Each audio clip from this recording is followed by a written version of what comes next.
What's good? I am here tonight with the legendary Tony Ozier. Thank you so much for joining. I don't know if you watched the show enough, but I do get everybody a present. I don't know why I have a couple copies of this, but every time I listen to it, I kind of think, oh, Tony Ozier makes music similar to this. Oh, I'm gonna have to chop this. It's pretty dope. Shoot. You're gonna like it. I'm gonna take you in when we get done with this. I'm gonna take you in and we're gonna put this record on, see what it sounds like. Oh, I'm down. I'm so down. Yes, sir. So what's hot with you, Tony? How you been, man? Man, I've been good, man. Been vibing out. Just been hanging out with the family, making music. Right. Trying to enjoy life, man, during this pandemic, you know.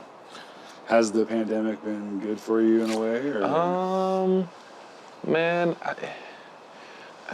you know, everything is what you make it, man. So, like, the pandemic was bad worldwide, but, I got to work with, I actually worked with some people that I thought I'd, never work with through the pandemic, so.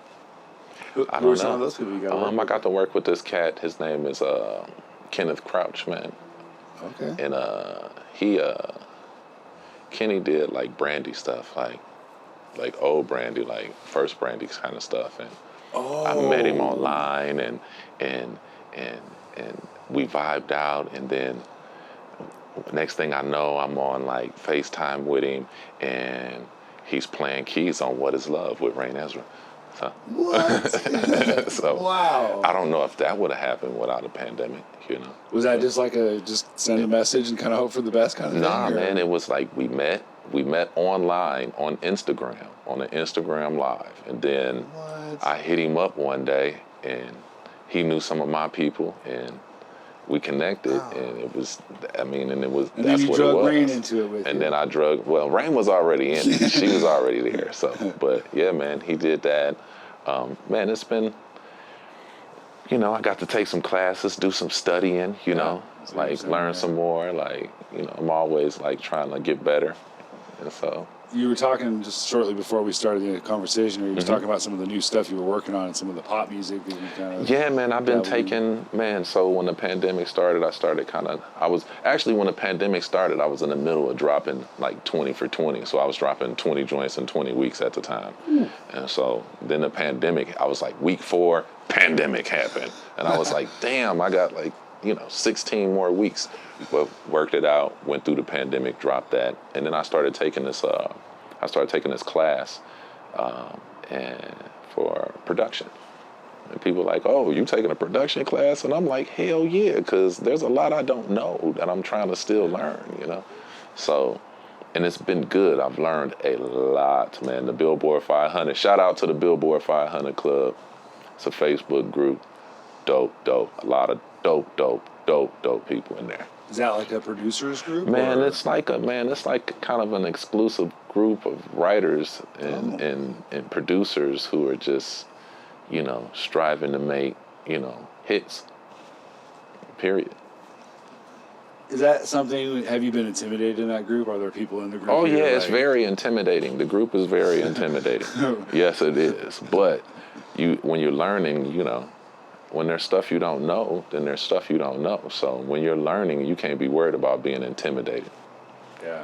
Period. If you're trying to learn something, you got to let it go of that feeling. I can't even lie. The other day we did an interview with Lil Deeb, young man from Vancouver, Washington, who made his way here from Syria. Oh. Only been in the States 8 years. Okay. And he told me that, I asked him, are you a sample-heavy artist? And he says, sometimes I just sample, play the keys over it to get the tune right, and then I just erase the sample. Yeah. I've been making beats for 25 years and never thought of that. Yeah, it kind of melted my brain a little bit. So. Man, I'm going to tell you, man, there's some things I've learned in this class that as somebody who's been producing for a long time, I've just slapped myself in the face that I've just like, why didn't you think of doing this all the time? And it's like, and it's crazy, man. But I've learned a lot, man, and I feel like I've gotten a lot better, and I'm gonna continue to try to learn more and get better. And you're a digital producer at this point, in this stage in your career, right? I wouldn't say digital. So as far back in you still analog. Still I still I have a drum kit set up. I got guitars and basses and keys, and I got keyboards. So I'm still playing stuff, you know. We still doing. I'm gonna take you down. I'm excited for this. We'll listen to some stuff. I've kept Tony's name in my mouth and out and about for a couple years since I first found out about you, if I'm being honest. And I keep saying, I don't know why more people don't know about you, but this might be a good first step. We're going to get, Tony's going to get out and about. He's going to be seen more in public, it sounds like. Yeah, I'm going to be out a little bit more. Very approachable man. He definitely. might be tall, but he's very approachable. Nice guy. And man, I want to, you know, there's a lot going on, man. There's a lot of new artists in town right now, and there's a lot of stuff I'm hearing, and man, I want to come out and see it. I want to see what's going on, man. The music is like, I feel a vibe happening in the city right now, and I'm just trying to tap in for real. The Swiggle Mandela record release party. Oh, and I missed it. Swiggle, congratulations on the album, bro. Yeah, that was a great time. Followed shortly, like a week later, Soul Luna. He packed a 500, 600 person venue in the middle of Gresham. Wow. On a Friday night. It was full. Man, it was full. Okay. And then the shocking part was I watched 300, 400 fans come out of the building, and I didn't recognize one of them. Wow. I like to say I go to a lot of shows and I'm out quite a bit, but I didn't recognize one person. So wow. Whatever he's doing. People are coming to see him. I don't know. Yeah. And see, man, that's dope, man. Yeah, keep moving. Keep doing it, brother. Keep doing it, for real. You got a beat battle coming up, you said, right? Well, it's not a beat battle. It's just kind of like a showcase. I believe DJ Chill has something to do with this, and that's my guy. So, you know. Big ups. You know, I got to, you know. When I hear his name and hear, like, want me to play some beats, I'm like, all right, man. Is that something that you've already done before? You've participated in? Yeah, man, I've done beat battles. I've done that stuff before. But yeah, that's how I met you, was through the radio show. We had you come down that one night.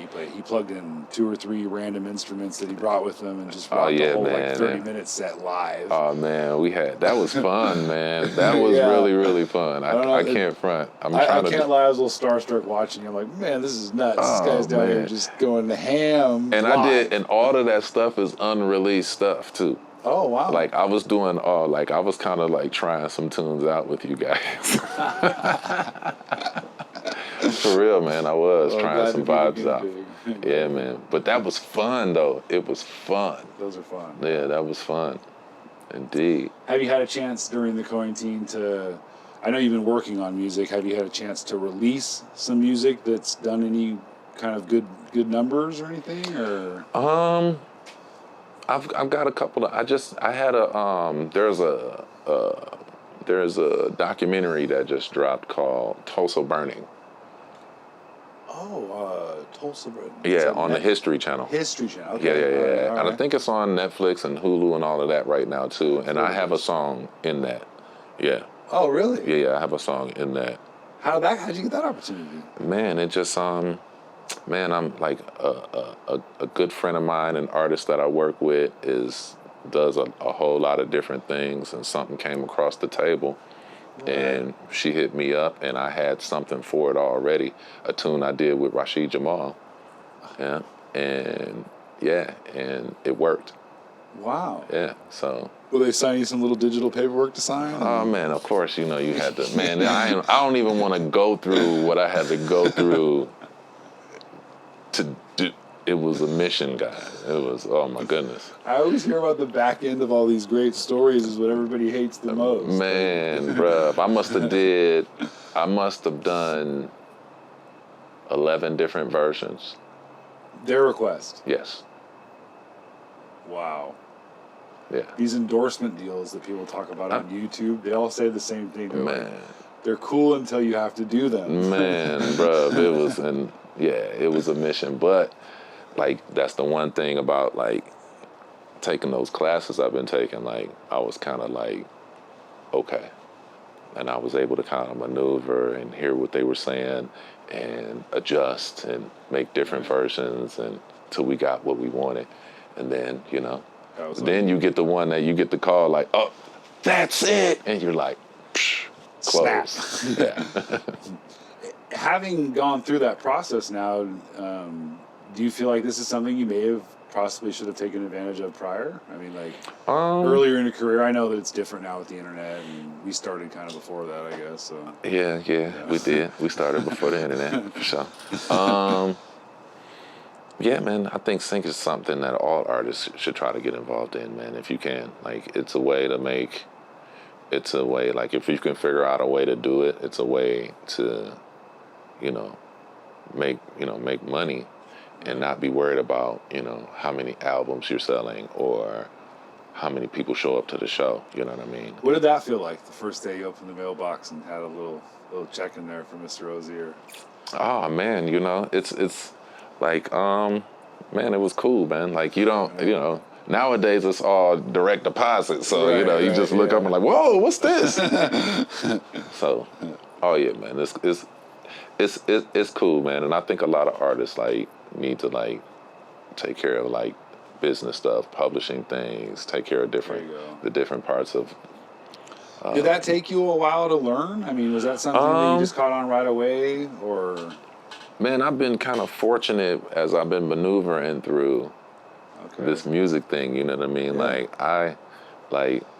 I'm a late bloomer, but when I got in, I was an adult already when I started making music. There you go. So I was around dudes who had been making music for a long time. So like they was like, oh, we're gonna go to New York. All right, we go to New York. We get there, we meet up with my boy, and he's like, oh, I'm gonna introduce you to my boy. He works at, CSAC. All right, boom, we meet him. All right, everybody's gonna sign up for CSAC. Bam, okay. I just did it, like not even realizing, like, wow, understanding, but it was just, and it was done. Wow. And so later on, you know what I mean? Later on, as I started like writing more of my own stuff and like creating more of my own stuff like that, it came in handy that I had already done that. Already been there. Yeah. So, yeah. Was there big homies then that kind of led you the right way at some point, or did you ever feel that trust? I guess I know the business is slimy, but like... Man, I got into it with a group of guys. Shout out to the Urbanites. I got into it with a group of guys who were like a group of MCs. We were like a 3-piece band and like 7 MCs. And that's how we used to rock. And, I was young. I was a grown up, but I was young in my musical journey. Right. And I wasn't very good. But I was out there doing it. But the guys around me were just encouraging me to do it all the time. And, without their encouragement, I don't know if I would be here right now. How often do you get to work out? You go down there and you got a little space, I take it, where you... Yeah, man. I work every day, man. You work every day? Full time, yeah. Yeah. So this is what I do. Yeah. This is what he does, yeah. Where's that? You want to show us the space? Yeah, let's peek go. At it? Yeah, let's take a little peek. You gotta turn it off first. We're gonna go past let's cut the armored security real quick. Let's cut real quick, and then I'm gonna and then we're gonna go. We'll be right back. Oh, this mic. Yeah, you got Mike right here, and then you can't have the king without having. We had to have Prince on here in some form or way, so we put the purple Batman guitar right here. Ew. Yeah. That's really cool, man. Mm-hmm. You have talented friends also. Man, you should hear this guy rap. He's one of the craziest rappers I know. Wow. Welcome to the lab, man. Impressive workspace. Hey, look at that. Yeah. I knew you had one. There's very few people I can show up and give a record to and have them even know what it is. And I figured Tony would be one of them. Oh, yeah. I got records. I still be printing records. You been out digging at all? I have not, man. I ain't never really been a digger, man. Really? No, I haven't. I've never been a digger. I've always, for some reason, people have always just brought me records. Okay. I'm not even gonna front with you, man. I have 2 crates of records back there that just accumulated. Must be nice, Tony. Must be nice. I think over my years of collecting, when people have caught on that I like them, I've had that happen to me several times. Yeah, man. Like when people see I have a turntable, and I'll be like, oh snap! Oh, I was in here clowning the other day with the speed. Oh yeah, you gotta pitch them up, pitch them down. It's always fun. It's always fun. Are we hot? This is a great workspace you have here, Tony. Oh man, thank you. Yeah, it looks very cozy. Are we hot right now? Really nice. Play some of your own bass, I take it. Oh yeah, I'll play it. All the instruments in here.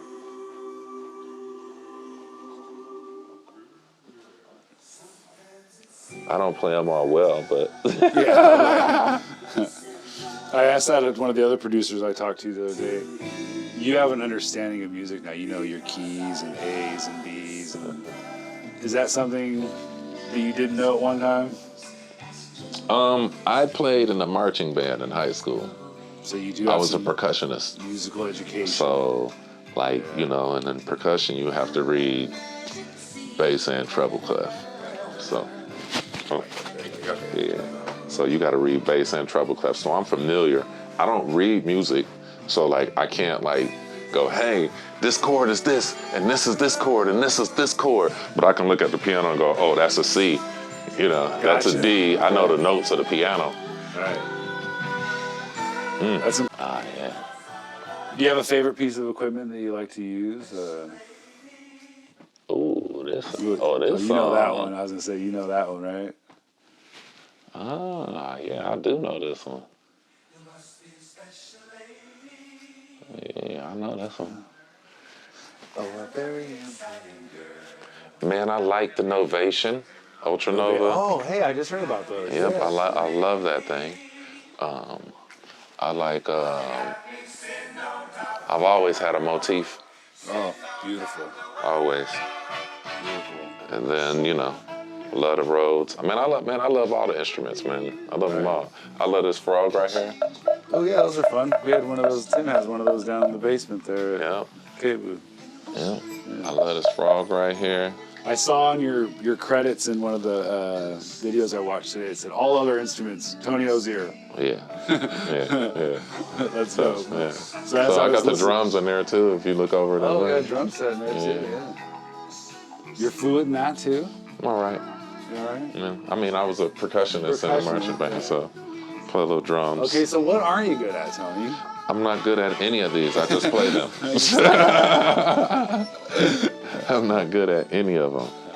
Like, it's funny, man. It's funny, like a producer, other producers go, oh, Tone, you play, right? Musicians go, yeah, all right. Yeah, I see you over there. Yeah. Let me show you how to do that, That's bro. cute, yeah. Yeah, that's cute. Yeah. So, yeah, man. But I write though, man. I love writing music. I love harmonizing. Love harmony. Love it. I love your bass lines. You always have really cool, punchy bass lines. All the stuff that you made. Thank you, man. Really, really fun up and down. Yeah. 2-3 chord bass lines too, like. Yeah, moving around. Moving around. Yeah. Yeah, man. Definitely one of my favorite. You got. I just started to learn compression recently. Oh, you did? Yeah, I just noticed you have a bunch of cool compressors and stuff that you use too. Yeah, is that the Apollo Twin? No, that's the 8. Yeah, okay, nice. Yeah. Ooh. Right. Ooh.